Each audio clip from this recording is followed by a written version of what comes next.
au yanaweza yakalipuka na kuleta majeraha makubwa sana. Kwa hivyo naomba sana makundi, watu binafsi, vyama mbalimbali, tuendeleze mijadala. Sasa mimi ningependa niseme tu mambo mawili matatu. Tumezoea kusema, na kwa sahihi kabisa,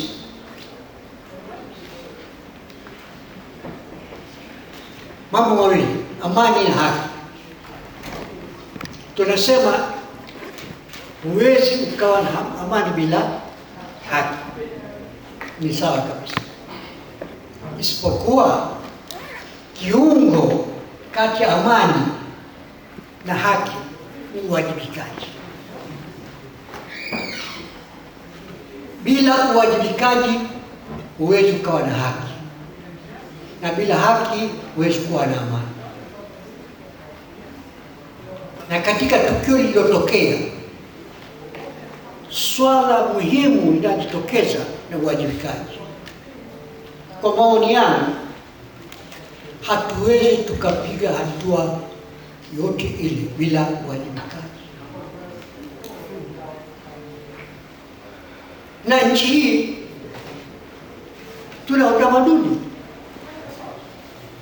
wa watu kujibishwa katika matukio makubwa kama hili. Mnamo mwaka 1976, wengine mtakumbuka, wengine labda bila shaka tulizaliwa baada ya hiyo, hamwezi kukumbuka.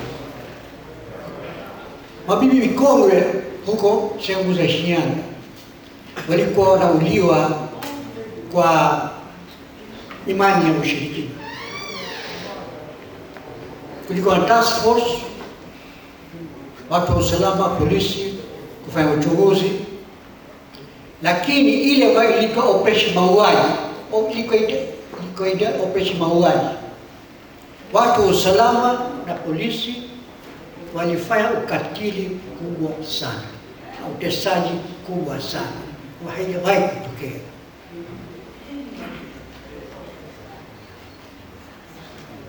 Wale akina mama waliojeruhiwa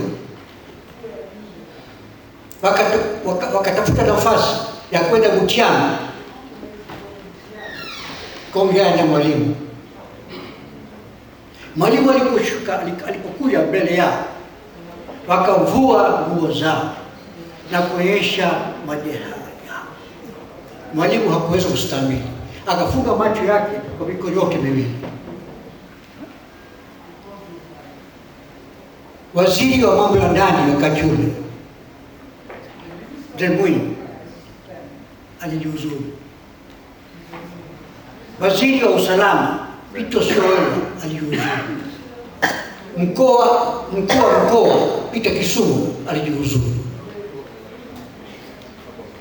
Na wakuu wa polisi wa mkoa walishtakiwa mahakamani.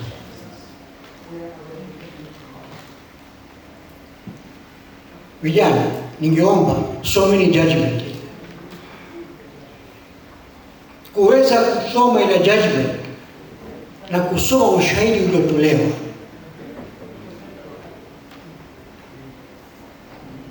kwa kweli utaona jambo lilofanyika ukatili mkubwa sana, lakini kulikuwa na uwajibikaji. Wakati wa Mzee Mwinyi, wafanyakazi wa Kilombero, shamba la sukari, kiwanda sukari, walifanya mgomo. FFU walitoka Morogoro fanya fujo Uyole. Kina Zuberi anajua, sio Zito. Sema niona FFU wakaenda pale, waliwaua watu kwa risasi, walifuata watu wafanya kazi mpaka nyumbani yao waua, na watu wengi walijeruhiwa. Kamati ya msaada kisheria wa chuo kikuu cha Dar es Salaam na UDASA wa Chuo Kikuu cha Dar es Salaam walitoa statement na wabunge pia wakapitisha azimio.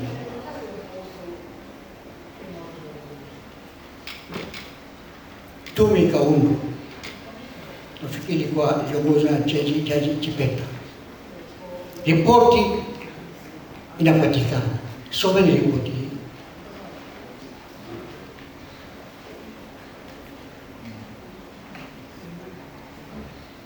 Wakati wa Mzee Mkapa ilitokea katika mauaji ya Pemba pale, nafikiri 2000, uchaguzi mkuu wa 2000. Awali 2001. Sio? Tume iliundwa, tume ya Hashim Biki. Mimi mwenyewe nilepia mbele ya tume hii. Ripoti inapatikana. Wakati wa Mheshimiwa Kikwete kulikuwa na tume mbili. Moja ni ile ya Kipenga. Wale wafanyabiashara Arusha waliuliwa na polisi na walichukuliwa hatua mahakamani. Kulitokea pia ukatili uliokuwa unafanyika na polisi huko katika hifadhi za kimataifa, national parks, au sio? Ripoti nzima ya kikundi cha uchunguzi cha bunge lilikuwa lina serialize katika magazeti, na waziri wakati ule nafikiri Kagesheka aliuzuru. Sawa. Sasa nitasema mimi katika hali hiyo ya leo hatujaona uwajibikaji. Thank you. Na nani nilivyosema, uwajibikaji ni kiungo kati ya amani na haki. Mimi sitazungumzia mapendekezo. Tunaweza tukatoa mapendekezo mengi tu, lakini nachotaka mimi mapendekezo yatokane na mijadala. Sio sisi tunakaa ofisi zetu katika vikao kama hivi tunatoa mapendekezo. Muhimu ndio, lakini mapendekezo yatokane na mijadala. Bila mijadala hatuwezi tukawa na mapendekezo yanayotoka kutoka chini. Watu wenyewe, na msione kwamba watu ni wajinga. Watanzania sio wajinga. Wakipata nafasi watazungumza, na tunajua walianza kuongea mbele ya tume Mheshimiwa Jaji Chande, lakini baadaye ilikuwa hazirushwi hadharani, sio? Mimi nasema tu haya machache. Nachosema na narudia, huu uwe ni mwanzo, lakini tuendelee kujadili. Asante. Asante Profesa Shiki. Ametukumbusha mwishoni hapa alikuwa anahitaji ile ripoti ya Jaji Msumi ambayo ilitokana na hoja ya kamati teule ya bunge ya Rebeli kuhusu operation. Sana mwenyekiti, wewe na viongozi wenzako mnapozungumzia hili jambo msiseme uchaguzi ni uchafuzi, kwa sababu sijaona pale duniani kura zinazaa katika sanduku kama Zanzibar. Sijaona pahala mtu anakuwa waziri mkuu au waziri kiongozi kama Maalim Seif anakwenda kujiandikisha, anaambia mtu wa kata anasema hajawahi kusikia jina lile na hamjui Maalim Seif. Sijawahi Ghana, Nigeria na kwengine mtu anashika nyadhifa ya waziri, katibu mkuu, anakwenda kuandikisha uchaguzi, anaambiwa hana sifa. Kwa kweli huo uchaguzi. Mimi kwa bahati nzuri nilianza primary school 1953. Miongoni mwa walimu wangu nimewazika Zanzibar kama miaka 15 iliyopita. Majina yao yalikuwa katika daftari la kupiga kura, na nikawa kuandika maiti wa Zanzibar wanapiga kura. Yaani mambo ya ajabu sana kutokea. Kwa hivyo katika mnavyofanya kumbukumbu zenu kuweka, naomba haya mwaweke vizuri. Lakini kubwa zaidi ambalo nataka kushauri baadaye mtalizungumzia ni kwamba hivi sasa tukubali au tusikubali, tunapelekwa kuwa a not talking nation, nchi ya watu wabubu. Mimi nimefanya kazi Daily News kutoka 1965 mpaka 1984. Naweza kusema tena proud kusema nchi hii ilikuwa watu wanasema wakati Mwalimu Nyerere kuliko sasa. Kwa nini nasema hivyo? Kulikuwa na letters to the editor, wakati mwingine tukishazichapa tunasema kesho kutatokea nini. Kulikuwa kuna kitu kinaitwa action line, mawaziri, makatibu wakuu lazima wajibu.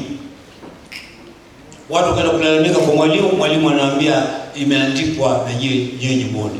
Tumewahi kuandika makala moja ni sote kina Kibana ndio nawasomesha, nilikuwa nawaambia. Makala moja nasema, mwalimu, Tanzania is not your family property. Na mwalimu akasema ndio washasema, kwa kweli imekuwa tukutiama. Kwa mara nyingine alikuwa anakataa kila siku jina lake, kama siku hizi TBC ukifungua tu Mama Samia Mwinyi. Na hivyo kwa Zanzibar mwalimu alikuwa anakataa jina lake kwa kila siku na akasema ukitaka gazeti nitatengeneza Butiama Times, nipende katatu. Mimi mwalimu wako. Kingine ambalo nataka kuzungumzia ni kwamba umezungumzia bado uchaguzi wa Zanzibar. Nafikiri kukuambia hivi haitoshi mwenyekiti. Tupatie na majina katika mkoa jimbo fulani ilikuwa hivi. Fulani alafu muulize. Kwa mfano, umesema kwamba wagombea wa 54 wa ACT wameenguliwa. Mtuambie hakuna hata mmoja wa CCM. Alafu tuweke question mark. Je, CCM viongozi wake ni malaika? Ili watu wapate kuona kwa upana zaidi. La mwisho, tunangojea documentary utengeneze kabisa, japo kwa ya huzuni. Na nasema hivyo kwa sababu hata mambo maovu yanawekewa documentary. Leo nilikuwa nazungumza nafikiri na Professor Shibjas hapa leo. Nilikuwa namwambia kabla sijaja hapa nilikuwa naangalia film Escape from Sobibor jana usiku, ili kutaka kuunganisha mambo waliyofanya Nazis katika kambi ya Sobibor na ni kujaribu kuona mambo niliyoyaona katika chaguzi za Zanzibar. Kwa hivyo na nyinyi mfanye, hapo itakuwa documentary ya kusikitisha, lakini watu wajue, kwa sababu hakuna kitu kibaya kama kuficha uovu. Aliyeficha kitu fulani sijui hadhari. Asalamu alaykum. Asante sana Mzee Salim Said Salim. Tukusha mambo ya msingi kuna upande huu na mtu tena. Na tarudi huko Kaiza tarudi. Tarudi Kaiza. Sasa wewe wakili msomi Madereka. Alafu baada ya Madereka utakuja kuenea, baadaye pale atakuja baba askofu. Nadhani baba askofu ndio nyuma Madereka. Nadhani yuko sahihi. Sawa.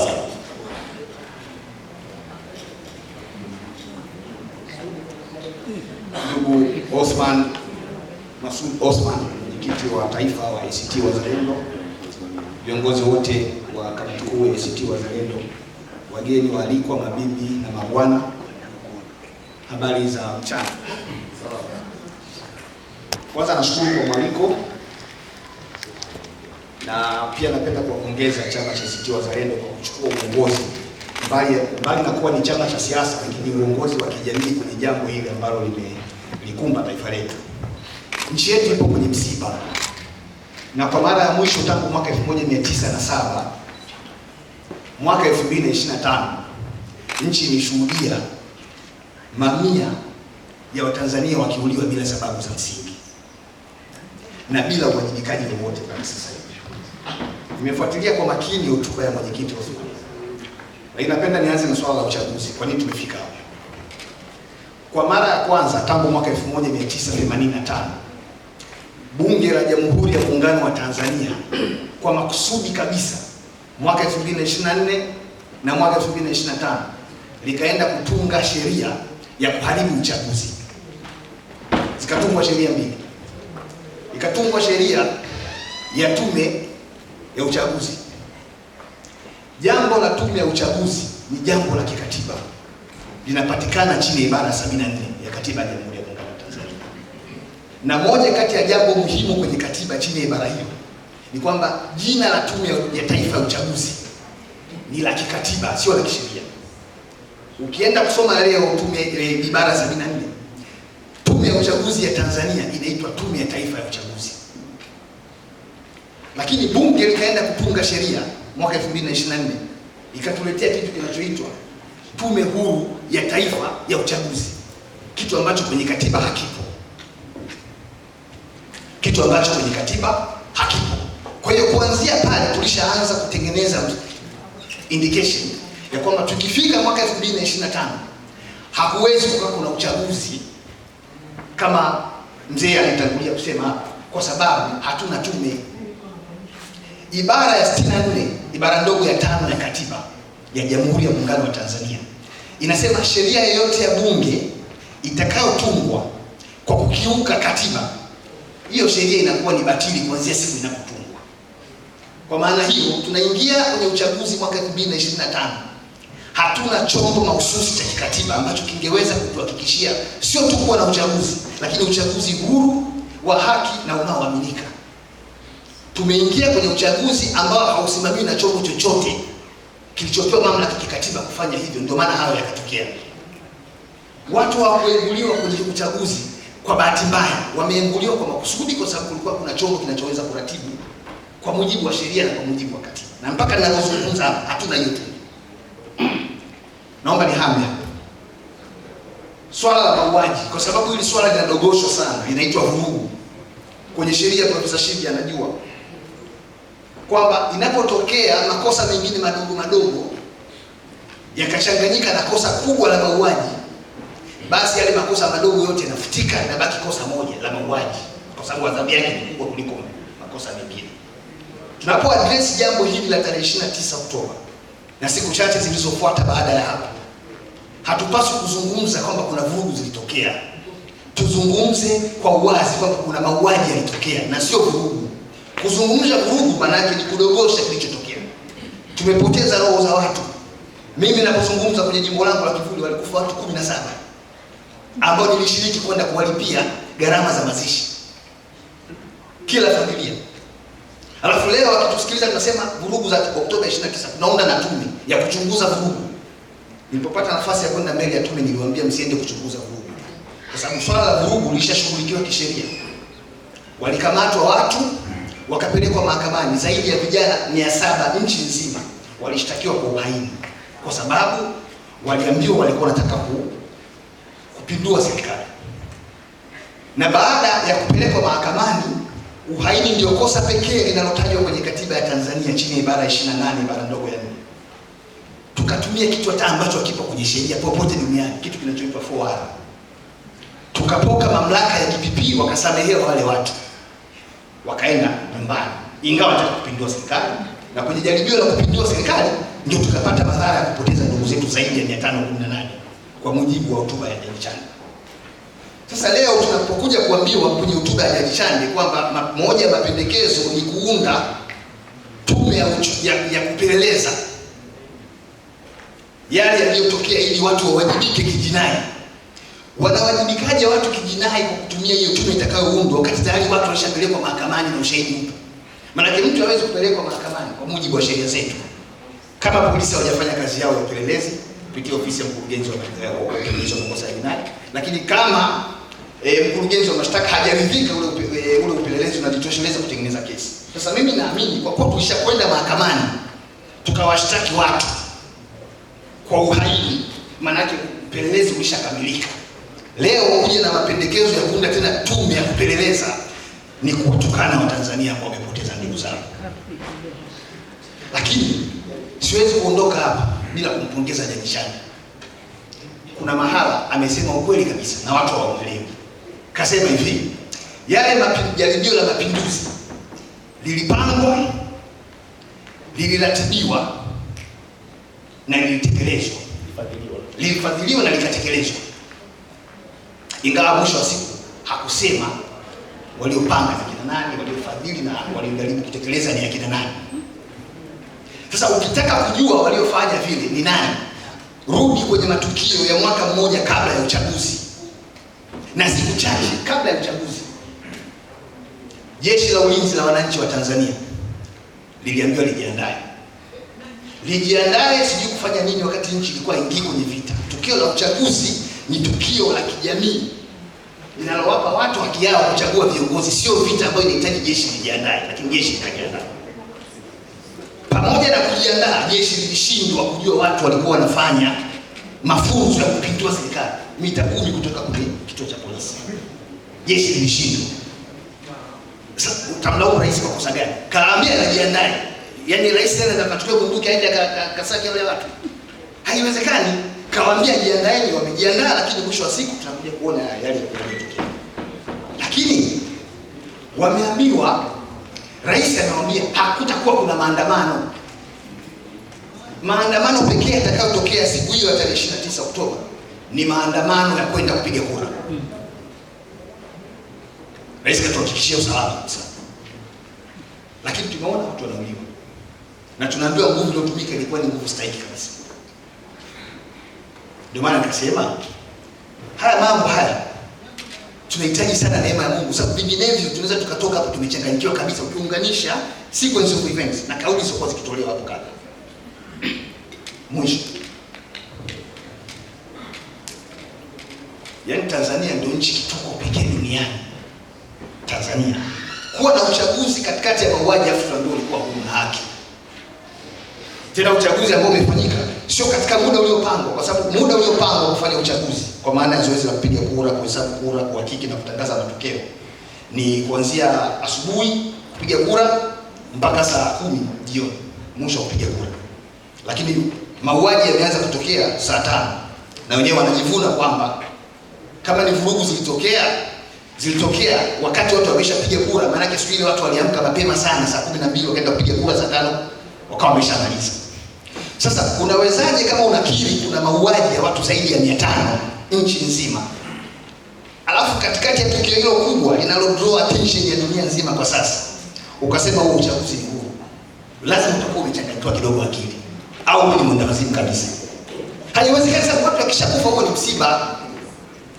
Akitokea mmoja wetu hapa akafa, shughuli yote hii inasimama kwa sababu ni msiba. Sasa tuna msiba wa watu zaidi ya 500, alafu bado tunajinasibu kwamba tumeweza kupiga kura vizuri, tumehesabu, tumetangaza matokeo na tukapata matokeo ya 98% katikati ya misiba. Haiwezekani. Kwa hiyo mimi nasema tu kwa kumalizia nileta moja kati ya mapendekezo ambayo mimi nadhani yanaweza yakawa mjadala. Tupate turejee kwenye hotuba ya Mwalimu Nyerere. Alisema hivi, ili nchi iweze kupata maendeleo inahitaji vigezo vinne. Inahitaji watu, ardhi, siasa safi. Ndogo ya kwanza mwaka 92 iliamua kwa hiari kuingia kwenye mfumo wa vyama vingi vya kisiasa. Lakini kwenye ground kinachofanyika sio siasa za vyama vingi vya kisiasa, ni siasa za vyama vingi vya kijeshi. Mfumo wa vyama vingi vya siasa ya kijeshi. Kwa sababu kabla ya mwaka 1992 majeshi yote na tafsiri ya majeshi imetolewa chini ya ibara ya 147 ibara ndogo ya 4 ya katiba. Majeshi ni yale yote ambayo yana watu wanaoruhusiwa kubeba silaha, ndio tafsiri ya majeshi. Majeshi yote unayoyaona yalikuwa ni mkoa wa kichama wa Chama cha Mapinduzi. Na ndio maana unaona chama pekee cha siasa hapa Tanzania ambacho viongozi wake ni wanajeshi ni CCM. CCM imekuwa na katibu mkuu ambaye ni mkurugenzi wa usalama wa taifa, Marehemu Lawrence Mtazama Gama. Imewahi kuwa na katibu mkuu ni luteni wa jeshi. Imewahi kuwa na mwenyekiti mwanajeshi Rais Kikwete. Imewahi kuwa na katibu kanali Kinani. Sasa tumebadilisha tu jina, lakini mindset za watu wetu wa vyombo vya ulinzi na usalama bado za CCM. Na ndio maana unaona kwenye uchaguzi uliopita wao ndio walikuwa wanaamua nani agombee, nani atangazwe. Baada ya kusema hayo, moderator, nakushukuru sana. Asante. Nashukuru sana. Msahau uko na rais kanali na katibu mkuu wa chama, katibu ruteni, askofu Mwamalanga, alafu unakuja kubenea. CPA Ruge ndio kufuata baada ya kubenea. Asante sana. Sasa baba askofu, najua unahubiri sana. Asante, sitahubiri. Naam. Sasa kwanza na hasira. Kitu ambacho ni muhimu sana kubadilisha haya mambo yanayokwenda kwenye nchi yetu, ni lazima Watanzania, bahati nzuri kwenye nchi yetu ni unakutana, kila kiongozi kwenye nchi hii ni Muislamu na Mkristo. Ukifika kwenye mabunge hivyo, lakini kuna tatizo moja. Hawa watu wanapokutana,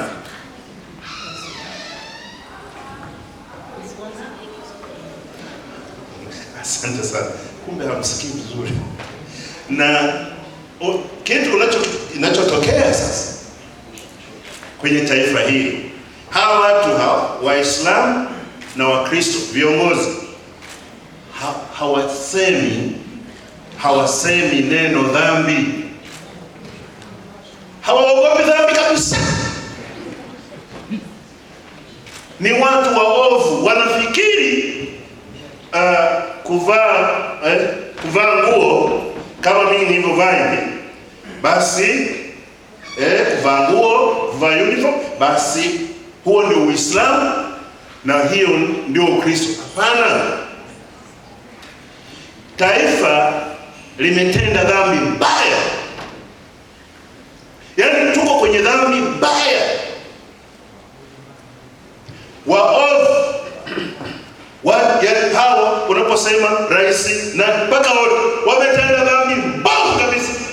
Waovu wamemwaga damu za watu, wameua, alafu tafute wapi na wapi.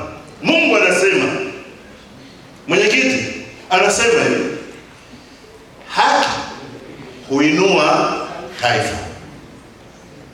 Yaani taifa lolote ili liendelee linahitaji kutenda haki, na mtenda haki wa kwanza anaitwa rais wa nchi. Huyo ndio right mark wa haki.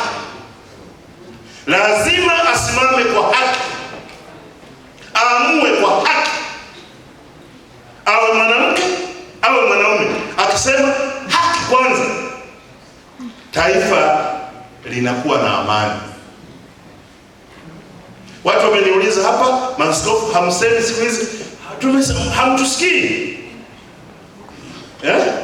Kwenda amesema, wanasema maaskofu kila kukicha. Anasema sana pale Kitima. Sasa huyu anasema sana tumuue. Kwa nini ninyi mnawaza kuua tu? Hamna vitu vingine kichwani? Mnawaza kuua kwa sababu ni zao la Ibilisi. Halafu mnawaza kuua. Tutakuwa tuna matume, rotos tumes, lakini hakuna kitu kinakwenda. Matume yote shimo. Profesa wangu yako kwenye kabati mne. Tutakuwa kwa sababu hakuna haki. Sasa ili watu wawajibike, lazima wawe na hofu ya dhambi. Mwinyi amekuwa mlezi wetu sana. Mimi ndio mwenyekiti wa sasa kwenye kamati ya kitaifa inayokaa maaskofu na mashehe pamoja. Kamati hii muasisi wake ni Mwinyi, mzee Mwinyi. Kila wakati alituita viongozi wa dini, injili iende. Ninyi viongozi ni watu muhimu sana. Waambieni wanasiasa watende haki. Na anasema alipogundua kwamba ametenda dhambi kule Shinyanga, anasema aliamua kuresign. Mpaka wakamwambia pana, unaweza kubaka. Akasema kwa kuwa mimi ndio nilikuwa nasimamia hiyo nafasi, niondoke. Leo nasikia kuna mtu anaresign. Yaani kuna ndio kwanza mapambio ya kutaka kuua. Ninyi niwaambie madhara ya kumwaga damu za watu. Kama huachii, kama hutubu, maana yake utakufa wewe na watoto wako watakufa na wote. Hitimisha Baba Askofu. Kwa hiyo nataka tuweke neno dhambi. Pendekezo langu viongozi, kwenye dhambi tuitaje dhambi mpaka watoto wetu waogope kutenda dhambi. Hii ni dhambi inatendwa. Watu wamekaa wanasimama tu, wanapata wapo ujasiri. Leo nchi imekaa, yaani kwenda kuua mtu imekuwa ndio biashara. Hapana. Nasema hapana. Na mtaona watu wasipotubu, mtaona cha mtema kuni. Ndipo mtajua kwamba Tanzania yetu ni nchi, hatakuwa na nchi yetu watu waovu, alafu wanapeana na madaraka waovu. Alafu watu wema watakawa acheni. Asante Baba Askofu. Asante Baba Askofu. Baba Askofu, napenda kuchekesha kimoja tu kwamba kwa uzoefu wangu siku hizi nimekuwa nakana vijana wengi sana. Ukisema Mwinyi wanaweza kafikiri ni yule aliyeshindana na Pomo kule Zanzibar. Kwa sababu vijana wengi, sisi wengine watu wengi kuna generation crisis.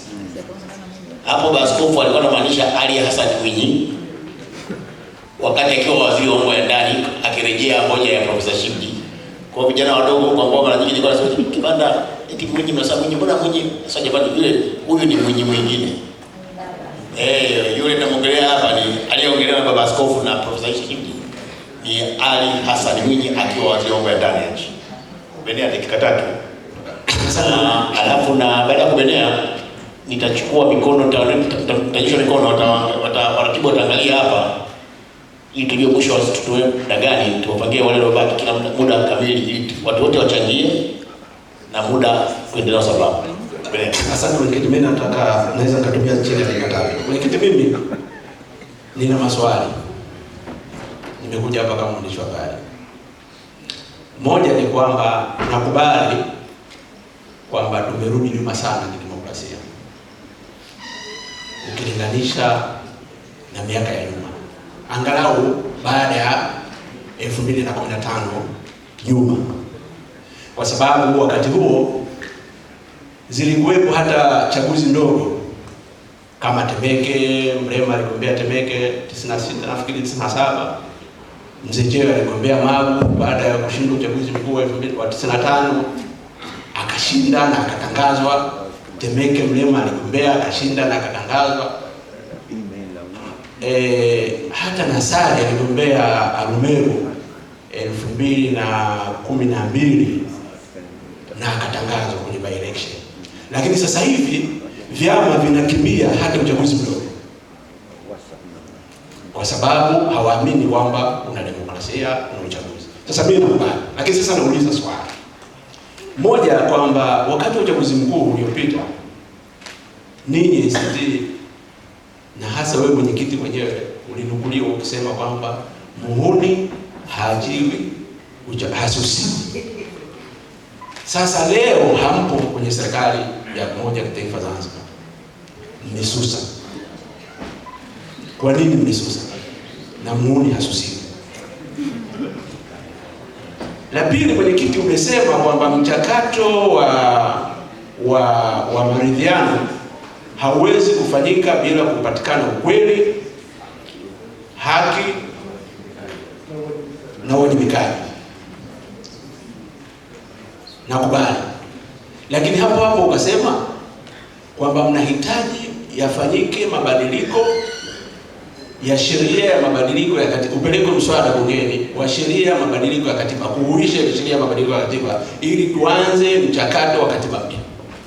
Na mnataka mchakato huu uanze sasa, yani ile sheria ipelekwe ama kwenye bunge hili au bunge linalokuja. Sasa swali, mnadhani wakati unapelekwa kwa mswada hiyo haki, uwajibikaji vitakuwa vimefanyika?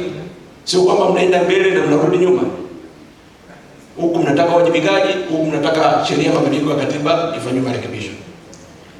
Na la mwisho dogo tu kwamba tunakubali, wewe umesema tumekwama, Profesa Shimji amesema tumeteleza na tunakwenda kwa kasi, na wengine wamesema. na sisi tunaona kama waandishi wa habari kwamba nchi haiko vizuri. Sasa mnatokaje hapa? Hamuoni kwamba kuna umuhimu wa ninyi viongozi kujiteua wenyewe, kujipanga, kuonana na rais ili kuweza kuona sasa mnatokaje hapa? Kwa sababu hata wao CCM wenyewe wanasema tumekwama, tutaunda maridhiano, mnasema hivi. Kwa nini hamuoni kuunda chombo au watu fulani ambao wataenda kumuona rais kama mkuu wa nchi, ili muone na kama mwenyekiti wa chama kingine tunatokaje hapa kama taifa? Hudhani kwamba kuna umuhimu huo kama kiongozi mkuu wa chama cha ACT Wazalendo? Asante sana. Asante kuenea. Jamani, ambao wanataka kutoa maoni, mawazo, ushauri, na mikono mingapi pale? Kuna mkono mwingine tena? Moja. Mbona watu wanashusha na kunyosha? Sasa nitajua. 1, 2, 3, 4, 5, 6, 7, 8, 9, 10, 11 kaiza pale. Tunaleta 30, sio ya mjadala tu, ya mpaka kufunga. Lengo liko saa 7 kamili. Tuna watu 11. Manake ndio ngine kamili. Baada dakika 3 tutazidisha. Sasa majina yale wale wanapata meona alionyesha. Tutaanza na CP Ruge. Tutakuja kwa Kaiza pale amemtumisha muda mrefu nimemzuia. Atakuja Profesa Waitama. Atakuja Odero. Baada ya hapo naomba dakika 2 kwanza hapo. Baada ya hapo atakuja katibu mkuu wa tunahitaji kufanya haraka kidogo, si ndio? Au mnasemaje? Yaani tungoje mpaka 2030 kweli? Hali tulionayo hii, hiyo ni swala kwa tuendelee na mjadala. Mimi sina majibu. Wengine wanasema tungoje, kuna wengine wamesema kwamba tungoje. Jaji Chanda amesema tungoje 29 ndio kuweka katiba. Alafu 28, alafu 29 uchaguzi ule wa nani wa civic. And so yani eti tungoje tutafika na tutafikishwa huko na hawa ambao hawataki hata kukubali kwamba vyombo vya dola viliua mtu. Yani hawataki kukubali hiyo. La pili, swala la pili katika mjadala. Mimi sina majibu, mimi nauliza tu maswali. Hivi tunaweza kupata ukweli, haki na uwajibikaji? Yote hii amezungumza. Jaji Warioba alieleza haya.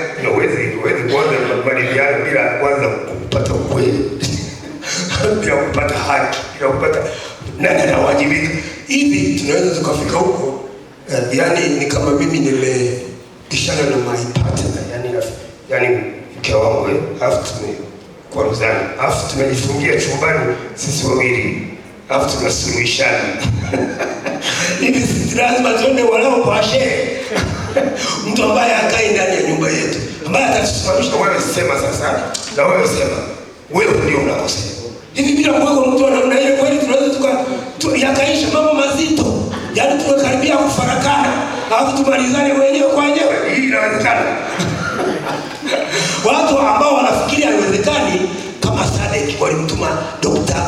Naredi Podo. Alikuwa waziri wa mambo ya nje. Sio bwana, huwezi kusema yule anaweza kawekwa mfukoni na mabeberu yule aliyekuwa anapambana juu ya mauaji ya kimbali ya Gaza. Haiwezekani. Kama walitumia huyu Reverend Chakwera. Sio bwana, okay? Sasa yeye alikuja fact finding kwa juu tu, lakini sasa kupata ukweli hivi Jaji Chande aliwahi kwenda Sudan kutafuta ukweli. Kwani alikuwa Sudan? Alikuwa Sudan, basi na sisi tunahitaji Sudan aje hapa tusaidie. Kwa mamlaka ya uteuzi, kama mamlaka ya uteuzi ya Jaji Chande ingekuwa ni ya Sudan, angekuwa na faida yote huko.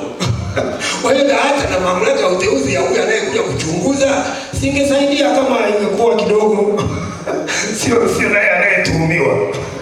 Hivi mtu anayetuhumiwa ndio maana anasema hii tume imetoa ripoti hiyo kubwa hapo, makabrasha mengi, lakini ni hao takaa nayo tu. Sasa ukikaa nayo inabaki labda kuna mahali watu wanamlaumu maskini Jaji Chande, lakini inawezekana mle ndani kuna mambo. Kwa nini mamlaka ya uteuzi kwa nini haisemi tusome wote? Kwa nini? Yaani mnakaa tu kuzodoa ya Gichane. Kumbe inawezekana kuna mama mle. Sasa tudai basi tume hiyo ripoti yake isomwe na kila mtu tushinikize, lakini swali la msingi hapa, hivi tunaweza bila msuluhishi wa nje, either SADC ni mabeberu jamani, si ndugu zetu. Kwani sisi tulikwenda kusuluhisha Rwanda jamani? Si mzee wetu Nyerere alikwenda kusuluhisha Rwanda, Burundi? Kwani hivi kusuluhishwa na jirani kama SADC kuna ubaya gani jamani? Kwani mpaka kuona pride ya namna hii? Asante sana. Asante Profesa. Mimi nimekuelewa kwa sababu nilikuwa nakuja kwa Kiingereza philosophy of history. Sasa naona umetaja ulikuwa unatupa falsafa za usuluhishi hapa. Natamani ungeandika miongoni mwa watu mashuhuri nchini. Mmoja wa mawakili wa somi mawakili kwa kitendo cha hayo ni kunitambulisha hapa, nitakutana na kudumu.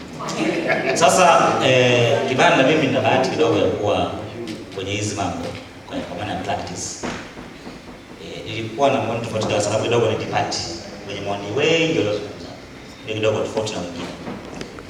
Nianze la kwanza kwamba moja ya mapendekezo au moja ya visababishi kwa mujibu wa taarifa chanya vya maandamano, uite ghasia, uite vurugu za mwaka jana Oktoba, ilikuwa ni vitendo vya baadhi ya watumishi wa umma ikiwemo Tume ya Taifa ya Uchaguzi kuengua wagombea bila kufuata utaratibu. Ninapozungumza hapa sasa hizi, ndugu Kibanda na washiriki wote, tuna uchaguzi mdogo unaendelea nchini katika kata nyingi tu pamoja na jimbo la Isimani.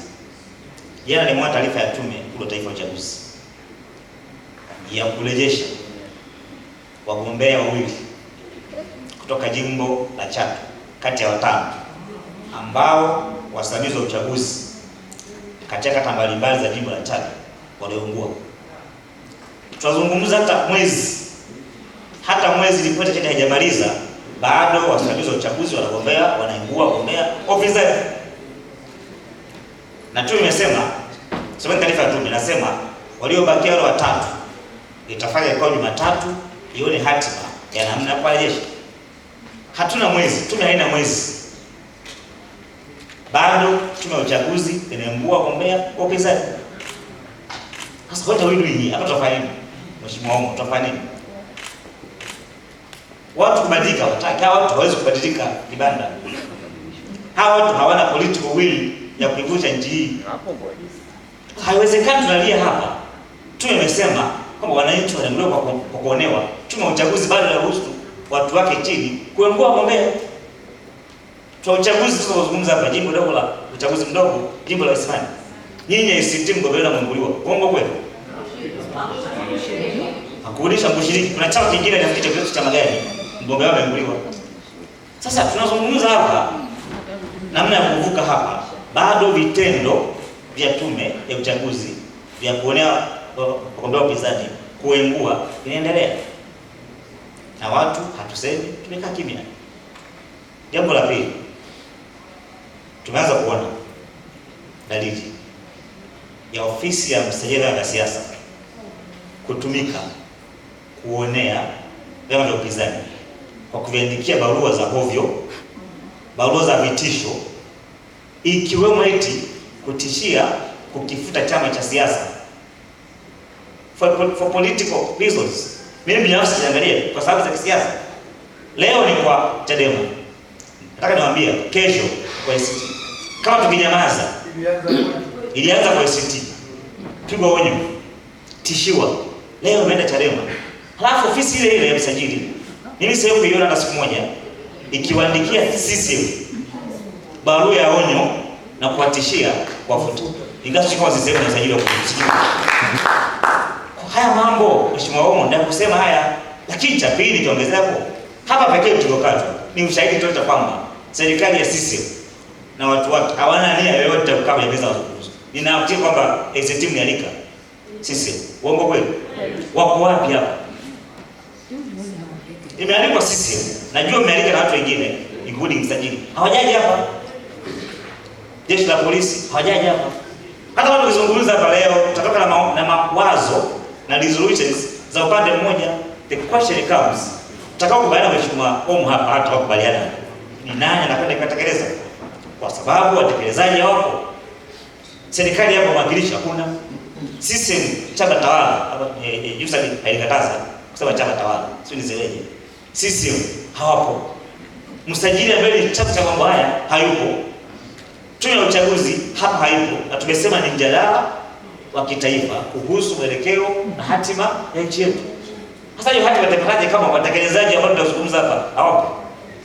Ukweli ni kwamba Mheshimiwa Omo, tutazungumza hapa, tutazunguka CCM. Narudia, CCM na serikali yake haina nia, haina political will, haina utashi wa kisiasa wa kulivusha taifa kwenye hatua nyingine. Ukiangalia matendo ya viongozi wa serikali, kauli zao, kebei kwa wananchi zinaendelea. Na ripoti ilisema moja ya sababu ya zile vurugu ni tabia ya baadhi ya viongozi wa umma kudharau wananchi, kebei wananchi, majibu ya hofu bado yanaendelea. La mwisho nimalizie. Kwa upande wa jiji Kibanda sawa ndio wahariri. Najua kuna imeandikwa pia wahariri. Angalie aina ya wahariri waliofika. Wanachagua matukio ya kwenda. Sasa ni kwa hapo Kibanda kama. Kawaambie wenzio. Kuna baadhi ya matukio mnajaa sana wahariri. Mnajaa. Kamera zinakuwa nyingi, mnachafua ukumbi. Na matukio baadhi hamuji, hamtendi haki kila nyinyi wahariri.